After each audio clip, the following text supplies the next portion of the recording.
The easiest thing I've done was to get out from under the labels and to live the life that I live.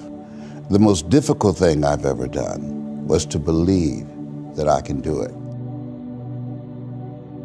The difference is that when you don't know what's impacting you, and it's something that's holding you down and you're not aware of it. There are things that when you, in my situation, when you live in a dominant culture that is designed to destroy your sense of self and your belief in yourself, and you have to learn ways in which you can begin to connect with this power that you have within yourself to handle where you are. The key is to be constantly in a perpetual process of discovering the truth of who you are and fighting constantly to look for ways in which you can escape the inner conversation. Between ages 0 and 5, we determine what's available to us and what's not available to us. And so that was a defining moment. I knew there are certain things I could not do, certain places I could not go. They used to have signs on Miami Beach that said, Jews, dogs, and coloreds not allowed. And so now you have to operate within the constraints of the dominant society and the things that they've created for you. And it's a challenge to see yourself beyond that and to work to get outside of that even after those laws have changed, because that has become so much a part of you. You unconsciously operate within the parameters of what has been put in place. Like you're driving on the expressway, the 405, and you'll get off on an exit that you weren't going in that direction, but you unconsciously did it because you've done it so many times that many people, because they're not making a conscious, deliberate, determined effort to think outside of what life has thrown at them, they end up doing the same thing over and over and over again. Einstein said that thinking that has brought me this far has created some problems that this thinking can't solve. And so through relationships, through reading, through studies, through goals and dreams beyond your comfort zone, it allows you to begin to live out of your imagination as opposed to out of your history. Disney said, the imagination is a preview of what's to come. They have to expose themselves to something that will give them a different vision of themselves. And in addition to that, they have to put themselves in a community of what I call OQP, only quality people. A gentleman who dramatically transformed my life, I was a junior at Booker T. Washington High School in Miami, Florida, and I went in his class looking for another friend, and he said, go to the board and work this problem out for me. I said, sir, I can't do that. He said, why not? I said, I'm not one of your students. He said, do it anyhow. And the other kids started laughing, saying, he's Leslie, he's DT. And he said, what's DT? His brother is smart, but he's the dumb twin. And I said, I am, sir. And he came from behind his desk and he pointed at me, he said, don't you ever say that again. Someone's opinion of you does not have to become your reality. And he taught me 3 things. He said, if you want to become successful in life, young man, he said, number 1, you got to change your mindset. He said, you don't get in life what you want, you get in life what you are. Number 2, practice OQP, only quality people. You earn within $2,000 to $3,000 of your closest friends. I found that out. I left all my broke friends. I said, y'all gotta go. Because I used to be so broke, I'd pass the bank and trip the alarm, you know? And the 3rd thing he said, develop your communication skills, because once you open your mouth, you tell the world who you are. He said, those are 3 major things that you want to work on that will liberate you from living in Liberty City, living in poverty in Overtown. It will help to escape out of where you are right now, because I see you watching me and I know you want more. I can see the hunger in your eyes.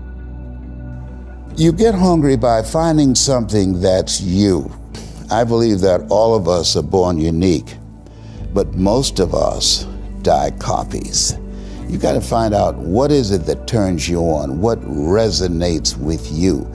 One of the things that I realized and what allowed me to become successful as a speaker, the speaking industry has been hijacked by people who speak to sell, and it's okay to do that and make money. I speak to change lives because somebody spoke and changed my life. So this is my passion. This is my drive. This is something that I feel in my heart. And so the key to that hunger-driven life is a heart-centered life. I didn't do what I'm doing for years because of my programming, because of the culture in which I was raised in. I would see other people with degrees and PhDs and MBAs and credentials I don't have, and I convinced myself I couldn't do it. But Mr. Washington, on that day, we became friends, and he taught me not only someone's opinion of you does not have to determine your reality. He said that you have to work on yourself and you have to have an unstoppable attitude, and no excuse is acceptable, and you got to make it a priority, a non-negotiable in your life, and hold a constant vision of what it is you want to achieve. See it accomplished and go all out. Find a way to win. In spite of the setbacks, in spite of the disappointments, in spite of your failures. I tell people when I'm giving presentations, you will fail your way to success. I have a saying, as life knocks you down, try and land on your back, because if you can look up, you can get up.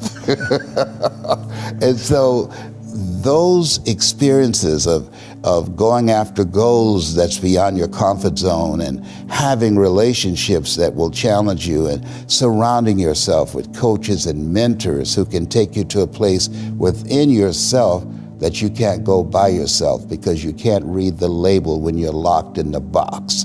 And so those experiences, they challenge you to go to that next level and continue to move forward in your life, doing new and exciting things that eye has not seen, ear has not heard, nor has entered the heart of mankind what God has in store for you when you live a heart-centered life, deciding that you're going to live a life that will outlive you. You're going to live a life that counts, a life that will build a legacy and change the planet. You know, Horace Mann said, we should be ashamed to die until we've made some major contribution to humankind. And so my goal is to make a major contribution to humankind.